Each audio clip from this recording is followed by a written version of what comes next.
Hey, what's going on, guys? Today we're taking a look at another HG P-Bandai kit here. It's another HG AOZ kit. We've got the Gundam TR-1 Haze'n-thley Raw 2 we're going to be taking a look at here today. And as you can see, it's another big box here with probably a hefty amount of leftover parts in there. Once again, I'm going to wager, but anyway, the kit looks awesome, and so I'm really looking forward to checking this one out. Let's go ahead and get into it for today's video. So we've got our big box and big box art with a cool composite image there in the background, and the main image, both just being photographs of the actual built and painted sample kit, all in monochrome here, of course. This with the original Advance of Zeta logo right there, not the reboot anyway. So around on the sides of the box, not really going to be too much else to see here. Just the same kind of titling and imagery here in this monochrome blue. So that's pretty much it. But if we open this up, you can check out the contents inside. Right off the bat, there's some stickers of the foil and the sticker decal variety. Might as well go ahead and take a look at these straight away. You can see we got some cool Titans Test Team logos and markings and stuff on here for our sticker decals. And then our foil sticker is just going to be for the eyes, a bunch of different camera bits, and then basically these long gray stickers for the blade rifle. And that's going to be pretty much it. So pretty minimal stickers there basically. For our instruction manual, going to be pretty straightforward here. We've got the color guide there, not in color, but everything is in Japanese and in English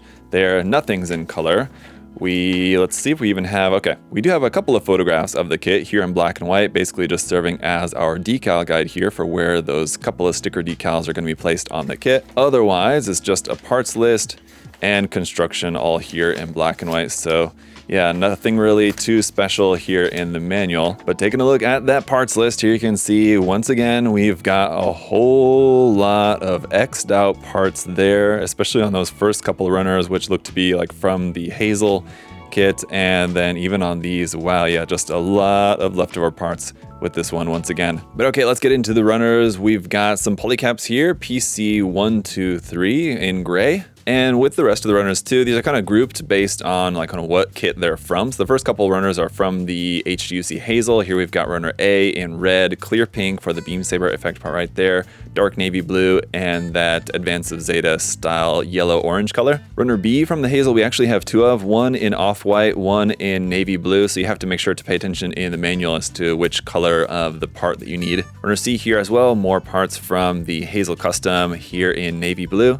And then runner D, some joint parts here mostly, a couple other little extra bits like thruster bells, hands, and this is also from the HG Hazel kit. But like with the different P-Bandai releases of this runner, we've got this here in polystyrene plastic. Unlike with the original non-P-Bandai version of the Hazel, this is typically in ABS plastic. Runner C2 here in dark navy, we've got two of. This is actually from the HG Woundwort kit. And then we've got this runner A here from the HG Primrose set in that yellow, orange, and dark navy blue here. And then runner B1 here in gray is some more parts from the HG Primrose set. Now getting into our runners that are labeled for the HG Haze'n-thley. This is runner E1 and E2, which is a copy of this half of the runner right here, minus these parts over on this side. Runner F1 and F2, which is a copy of those parts right there for the arms. Runners F3 and F4, some more parts here in dark navy blue. And then runners G1 and G2, all still from the Haze'n-thley set. These are some parts for the joints and mechanical aspects of the kit here in gray. And that's going to continue here on to runner H.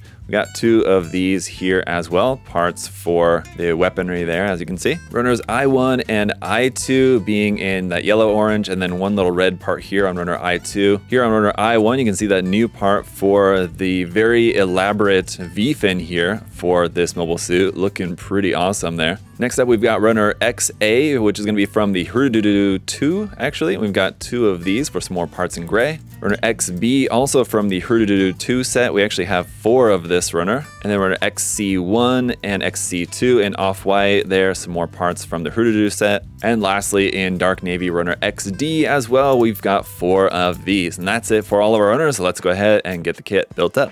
Alright guys, here is the kit all built up and a big pile of leftover parts here as well, but the kit is awesome. It's one of those kits that I think we might have trouble actually really doing a whole lot with just because it's so loaded up with equipment on there, and that might make it a little bit difficult to really do a whole lot necessarily with this, but we've got some cool stuff in here for sure. And even if it does end up being the case that it's maybe not necessarily the most posable kit, at the very least, even if you can just like have it displayed in just like a standing or just up on an action base, you know, in just like a floating pose or something like that, still going to be pretty impressive looking just with everything that it's got going on there. But for any Advanced Zeta fans, this is definitely a cool one to have in the collection. But let's go ahead and get into it here, starting off with our accessories. So just to start off, we do have a couple of hand options, including these just weapon holding hands there. Those basically would be useful for the beam saber, the handle for which is stored up there on the backpack in the normal position. And then we do have our one shorter type beam saber effect part here in clear pink that you can use with that. And then for our other hand option parts here, we have for the left side this open hand or like a rifle support hand. We've also got a trigger finger hand here for the right side. And then for the right side, you do also have this other weapon holding hand that you can use for the beam saber that will hold it at a bit more of an angle compared to just the regular standard holding hands you have on there. Then we do also have our beam rifle, which is pretty underwhelming. Just with it being all molded in the same dark navy blue color there. The front handle does move side to side there like that, and you will have a seam line all the way down the center. Although we do have a number of stickers for this kit, there's not actually a sticker for the camera on the beam rifle. And with it being all one color, like I said, yeah, it's just going to be not the most exciting weapon here necessarily, but still a cool design, but nothing really new. And then we've got our set of two composite shields here for this. Now these are going to attach onto the back side of the arm to be used as shields, and this is with the long blade part here stowed. It's meant to be looking like it's like inside and sticking out the back there. But when in use, we're going to use our long blade parts here, which will just stick into the front like that, very long. And this is all one dark navy blue piece, and then the gray parts is a couple of long gray stickers that go on there. And then at the back end, you have this little kind of like fin detail part that can either stick straight out like that, or you can stick it like this. That's kind of more so if you wanted to have this like just standing up like that and doing kind of like a pose where it's got the composite shields like stood up like that. Putting this piece in that way can be helpful for that. Now, one thing about this is that unlike with the Wound War or other designs where these claw parts can like actually like open up, this doesn't actually do that. It's basically just fixed like in this position here. The little camera will open up, and you do have a sticker there, a little foil green sticker for the camera on the composite shield, but otherwise pretty straightforward there. Doesn't have as much like kind of working mechanisms as, like I said, the Wound War version of this, but this is basically just going to go on the arm, and that's about it for the accessories. But there is one more thing that I did want to show you guys. This is obviously not something that comes with this set, but this is something that we have here in stock at USA Gundam Store, and I just wanted to make you guys aware of this. It's like an option detail up set, option set that you can get for this kit. It's actually for any version of the TR-1 Hazel or Haze'n-thley that this works with, and I'll put a link in the video description below. But basically, it's a set of resin 3D printed parts there, and also some photo etch parts here, which you can use that basically like alter a couple of the proportions, like in the torso section, the neck. Gives you parts to make a new elbow joint, more detailed parts there for like the knee joint parts. It also gives you parts that go on the inside of the front skirts to give you more detailed parts there. And then, like I said, yeah, the photo etch parts will also give you more detail in some of like the vent and like camera areas around on the design. So a pretty cool set. I think it's on the website for like 12 bucks. So, you know, if you had any version of the Hazel or Haze'n-thley and you wanted to make it a bit more detailed and maybe alter the proportions slightly, this is a cool set to check out. So check that out on the website there. But as for the main kit, yeah, I did put a couple of those marking stickers on there, but especially on these curved surfaces, those marking stickers don't want to like stay down very flat. And then on any of the darker surfaces, they really aren't just not going to look good at all. So they look fine here on like the white parts. But then we do have a couple of other of just these green stickers around on a couple of different parts there. You do have a sticker for the eyes, if you can see all the way in there to see the eyes. Obviously this new part there for the V-fin is super cool. There is a foil sticker that wraps around the top of the head for that camera array. You also have these foil green stickers up there on that part.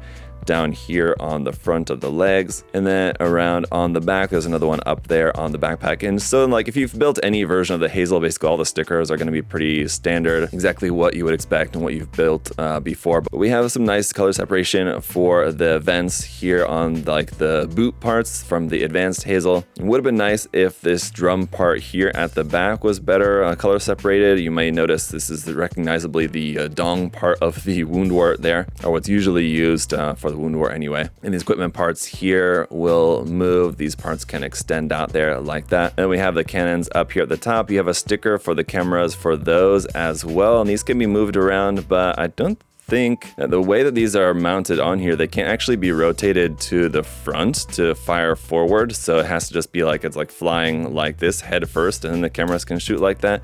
Yes, and these parts here, which are attached onto the side skirt, do tend to fall off kind of easily, I've found, just because they're just basically plugged into this small little square hole there, which is originally on this kit meant to just hold the little like extra ammo piece. So it wasn't really meant to hold anything quite this large and heavy, I feel like. So not really the most solid connection there. I would maybe recommend gluing that part in. And then you do have these parts from the Gaplan Hararu. Well, I mean, as you guys saw in the unboxing portion, I mean, you have runners from a whole bunch of different kits, but these parts do open up there like that. And with this kit, we don't really necessarily have anything that you could plug into there, but obviously you can mix and match stuff from some other different kits if you want to. And see, here goes the other one on the other side there. So you will have a seam line here on the forearm. That's really kind of like the worst offender. The seam lines in general otherwise aren't too bad on this kit. Obviously on the rifle it's going to be a pretty bad one all the way around the rifle, but overall, I mean, the kit just straight out of the box, I mean, is going to look pretty good. Definitely could benefit maybe from some just top coat on there. But like I said at the start of the review, I think our biggest challenge is probably just going to be doing much of any posing with this. So let's go ahead and give it a try. And so as you'll see here, we're able to get a couple poses out of this, but like I said, I think this is the kind of kit that maybe you're not really necessarily buying to want to be able to do some like super dynamic style posing necessarily with this. It's one that you're kind of getting just because of the impressive loadout that it has, just kind of the overall look that it has. So I can't say that I necessarily hold that too much against this kit for not being able to do a whole lot more, because